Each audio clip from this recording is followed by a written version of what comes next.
सरिता अंजना से पेन मांगती है। ये हमारे पास कथन है। फिर हमारे पास दो निष्कर्ष हैं। पहला निष्कर्ष है सरिता के पास पेन नहीं है। दूसरा निष्कर्ष है सरिता कुछ लिखना चाहती है। हाँ दोस्तों, हमारे सामने जो प्रश्न है ये कथन निष्कर्ष का प्रश्न है, जिसको हम स्टेटमेंट कंक्लूजन बोलते हैं। दोस्तों, हम जानते हैं प्रतियोगी परीक्षाओं में आज के दौर में हमें इस तरह के प्रश्न देखने को मिलते हैं, जो 2 भी हो सकते हैं, 3 भी हो सकते हैं, 4 भी हो सकते हैं। तो हम कह सकते हैं ये हमारा जो टॉपिक है ये सिलेक्शन का आधार है। इस टॉपिक में जो प्रश्न बनते हैं, जिस स्टूडेंट के, जिस विद्यार्थी के ये प्रश्न सही हो जाते हैं, ये मानिए मेरिट में आने के उसके अच्छे चांसेस रहते हैं, क्योंकि बाकी जो टॉपिक है वो सभी स्टूडेंट हैं उनको लगभग एक जैसे ही आते हैं। लेकिन ये टॉपिक है ये डिफरेंट है, ये कुछ नए टॉपिक हैं जो मैं आपको पॉइंट टू पॉइंट हल करवाने की कोशिश कर रहा हूँ। तो स्टार्ट करते हैं इस प्रश्न को। देखिए, सबसे पहले हमें करना क्या है उसके बारे में आपको बता देता हूँ। दोस्तों, हमें कथन में क्या दिया गया है उसका मतलब बिल्कुल पता होना चाहिए। हम कह सकते हैं कथन हमारे पास जो है उसका अर्थ हमें पता होना चाहिए, उसका मीनिंग हमें पता होना चाहिए। उसके बाद ही हम निष्कर्ष हैं उनके ऊपर पहुंच सकते हैं। तो हमारे पास कथन क्या है उसको समझते हैं। दोस्तों, हमारे पास कथन है सरिता अंजना से पेन मांगती है। दोस्तों, सरिता अंजना से पेन मांगती है, इसकी मीनिंग क्या हो सकते हैं?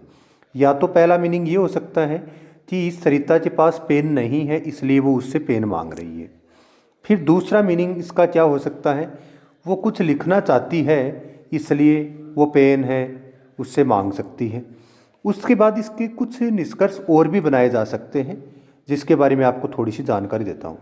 जैसे बहुत सारे स्टूडेंट उनके माइंड में ऐसा आ रहा होगा सरिता अंजना से इसलिए पेन मांग रही है कि सरिता अंजना के पास जो पेन है उसको देखना चाहती है, या कुछ स्टूडेंट उनके माइंड में ऐसा आ सकता है कि सरिता अंजना से इसलिए पेन मांगती है कि वो देखना चाहती है अंजना मुझे पेन देती है या नहीं देती है।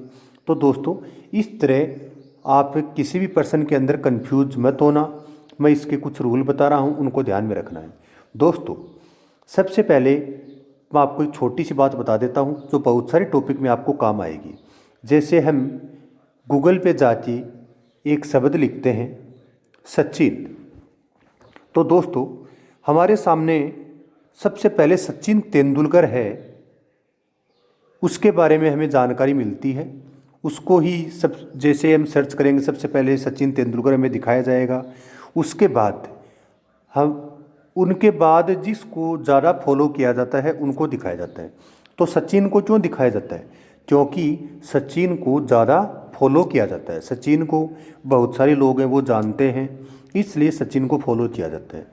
तो यहाँ जब भी हम कोई पर्सन है उसको हल करते हैं तो सर्वाधिक उस पर्सन के बारे में लोगों का मत क्या है उसको सही माना जाएगा। ये बात आपको ध्यान रखनी है।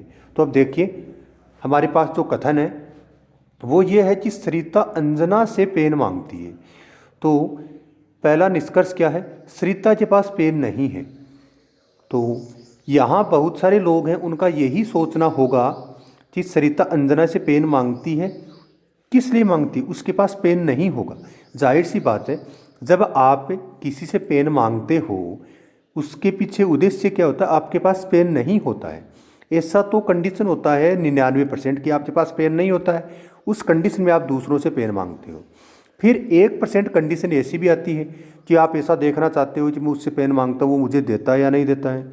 या फिर 1% ऐसे भी कंडीशन हो सकती है कि आप जिससे पेन मांगते हो उसके पास कोई अच्छा पेन हो या कोई नया पेन हो या कोई दूसरा पेन हो जो आपको पसंद आ जाए, आप उसको देखना चाहते हो, तो उनकी जो संभावना है वो कम है। लेकिन सरिता के पास पेन नहीं है इसकी संभावना ज़्यादा है, इसलिए इसको सही माना जाएगा। दोस्तों, तो आप कोई गलती मत कर देना। इस टॉपिक में इसी तरह के प्रश्न बनते हैं जिनके ऊपर आपको पूरा एकदम अध्ययन करना होता है, उसके बाद उत्तर तक पहुंचना होता है। फिर हमारे पास दूसरा निष्कर्ष है सरिता कुछ लिखना चाहती है। तो अब देखिए दोस्तों, आप अपने ऊपर लीजिए इस प्रश्न को। जब भी आप किसी से पेन मांगते हैं तो आपका उद्देश्य क्या रहता है? आपका उद्देश्य ये रहता है कि आपको ज़रूरत होती है उस टाइम और आप पेन से कुछ लिखना चाहते हैं तो आपके पास पेन होता नहीं है, इसलिए आप क्या करते हैं, पेन है वो मांगते हैं। इसलिए सरिता कुछ लिखना चाहती है, ये बात भी क्या है, ये बात भी बिल्कुल सही है दोस्तों। इसलिए इसका पहला निष्कर्ष भी सही है और दूसरा निष्कर्ष भी सही है। तो इसके लिए हमारा सही उत्तर क्या हो जाएगा, सी नंबर। अगर आपको ये प्रश्न समझ में आए हैं तो वीडियो को लाइक करना है, शेयर करना है और सब्सक्राइब करना है। धन्यवाद।